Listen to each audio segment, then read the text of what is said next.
Energy, energy, energy. Everything in life runs on energy. Okay? We are made of it. Some people will say something to you just to make you mad. And those are the worst kind of people. Those are the people that I dislike the most, especially in my unhealed era, because I was easily triggered. Um, and they don't do this because they care about what they said. They do this because they're trying to get a reaction, and that reaction, that's fuel. They'll take it and they'll ride that wave for the rest of the day while you're left drained, confused, or spiraling. So, the truth is, once you understand how energy works, you realize something big. People need power sources. Just like a phone needs a charger or a car needs gas, some people need emotional reactions to function. They look for energy to drain because they don't know how to generate their own. There are people who love confrontation.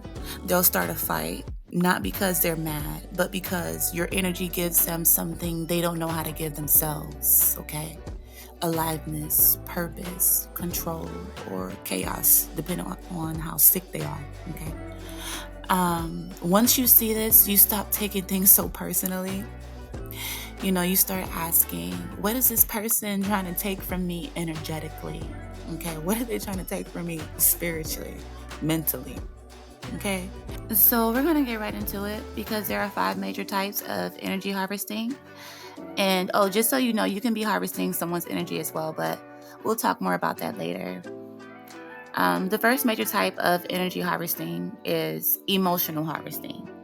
The reaction seeker, sort of like what we were just discussing. The main trait, people who provoke you just to feed on your emotional response. How it works, they'll say something shady, disrespectful, or passive aggressive, then sit back and watch you explode and unravel.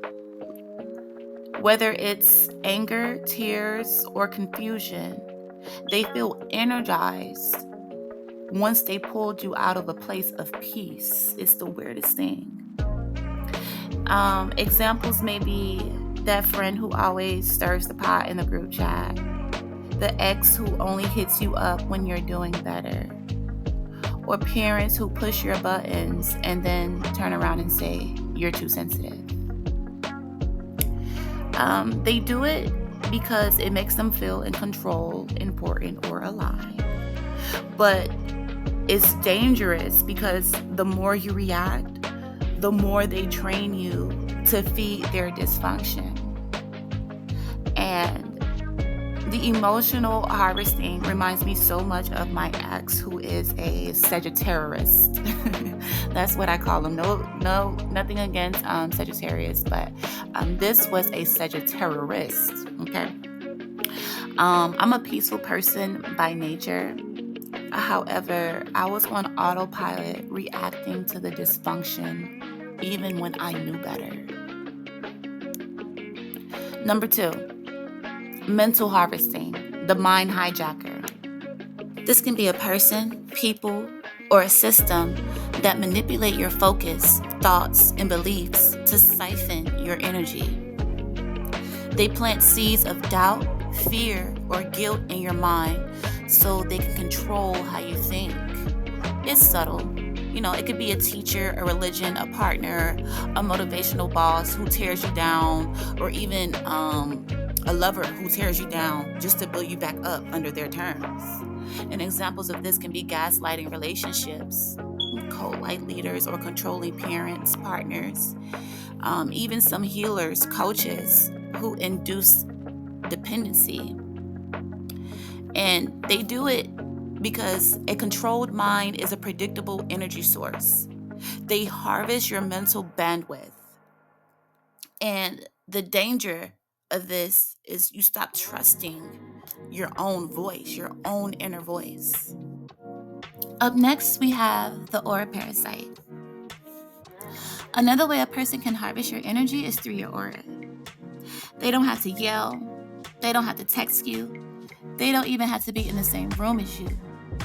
because this happens silently.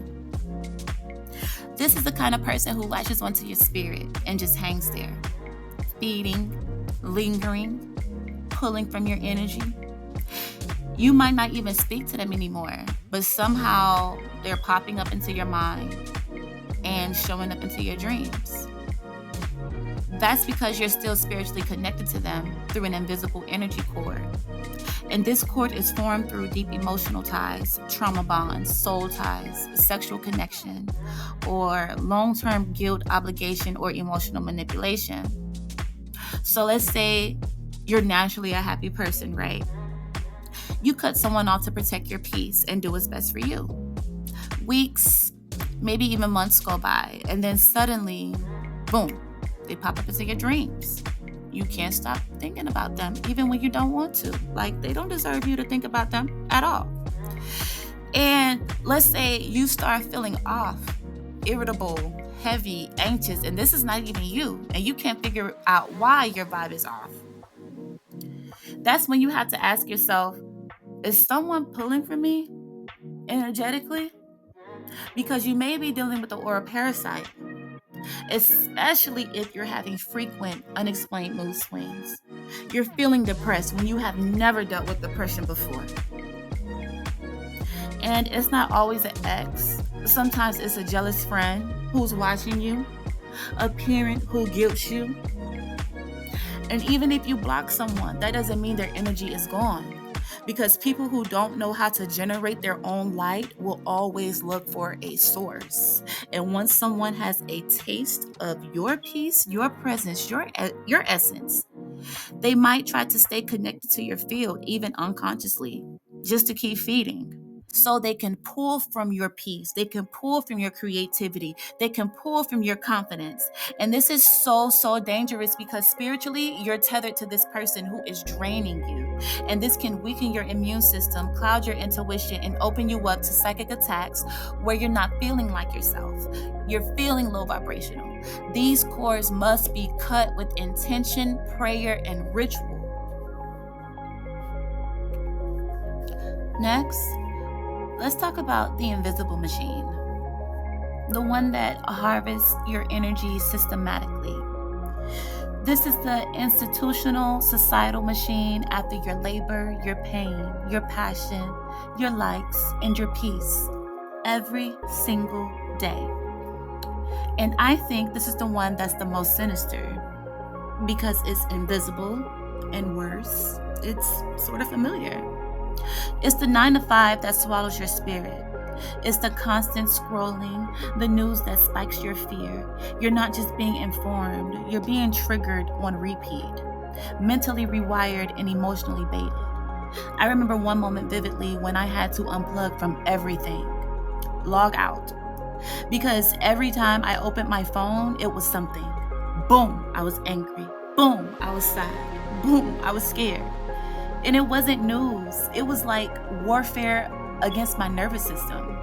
It was draining, unhealthy, and spiritually violent. It was extraction, and I had to reclaim my mind before I forgot what my own thoughts felt like. You know, you clock in while being emotionally checked out, giving your best hours to a system that barely pays you enough. It harvests your labor, monetizes your emotions, profit off your pain, and call it life. And what makes it so slick is that we accept it. We normalize being drained. We glamorize hustle and self-abandonment. Meanwhile, our joy is on clearance, our attention is for sale, and our culture as Black Americans gets copied, resold, and repackaged while we're left empty and applauded for being strong. Because Black Americans are the blueprint, and almost every group of people try to emulate us. This is energy theft at scale, spiritual siphoning with a smile. And the longer we ignore it, the deeper the tether sinks into our bones. But no more. We're not batteries. We're not here to power a system that drains us. This kind of constant siphoning numbs you. It makes you emotionally desensitized, spiritually disconnected, mentally exhausted. And you start forgetting your dreams. You question your worth. You settle and shrink because you done let life beat it up out of you. Lastly, let's talk about self-harvesting. Sometimes you can become the villain in your own story, draining your own life force. If you overgive to people who never pour back, if your inner self-talk is toxic and you tear yourself down, if you replay memories that wounded you like a broken record, look, I've been there, and I mean for a while.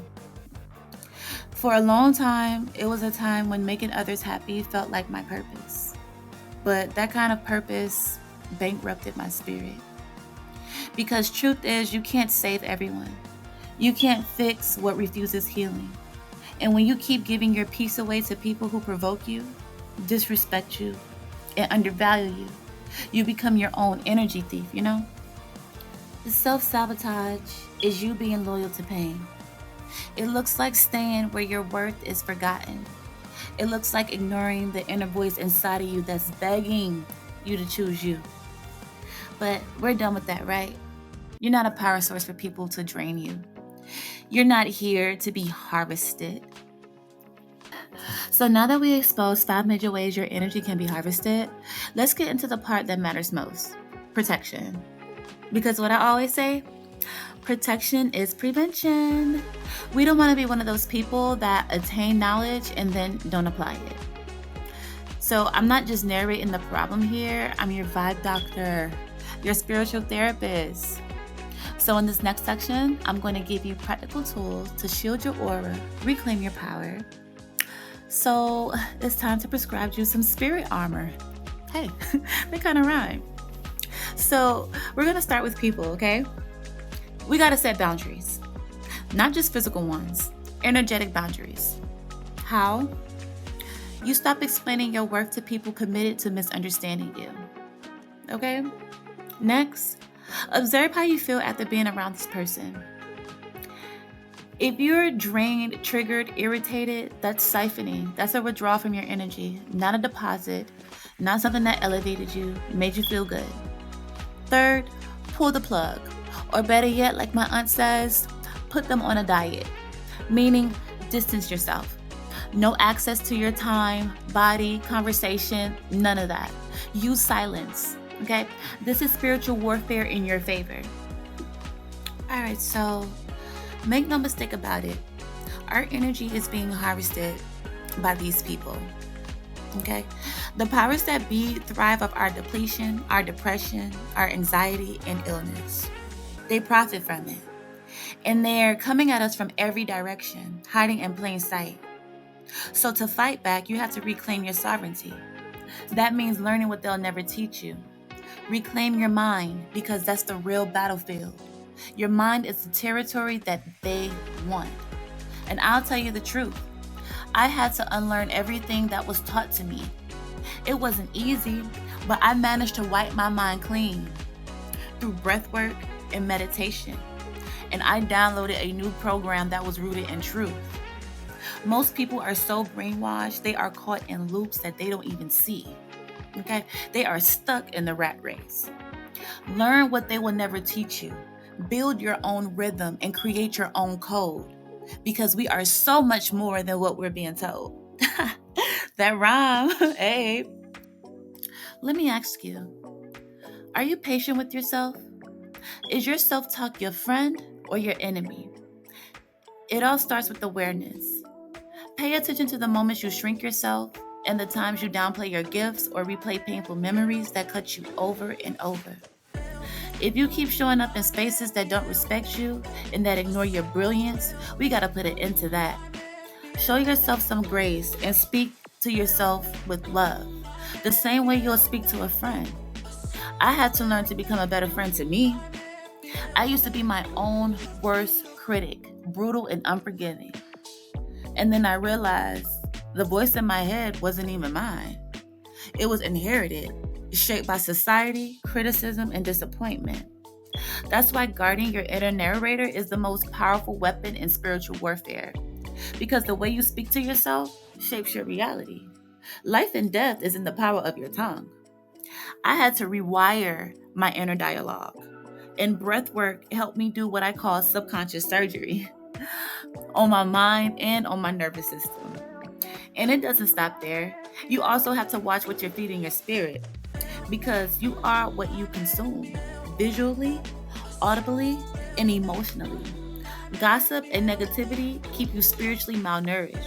Low vibrational content equals mental enslavement. Try this tip. Start a 7-day high vibe input fast. No low vibe music, no doom scrolling.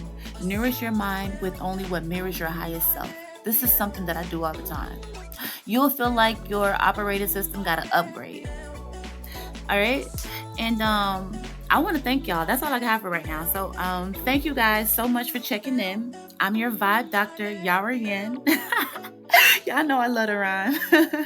And I hope this transmission spoke to your spirit. Meet me in the comments. Tell me about your experiences that drained you and how you overcame them. I would love to know. All right. Until next time. Oh, and I want you guys to remember you hold immense power, okay? More than the world wants you to know. So reclaim your rhythm, rewrite that code, and walk like the divine being you are. All right. Peace.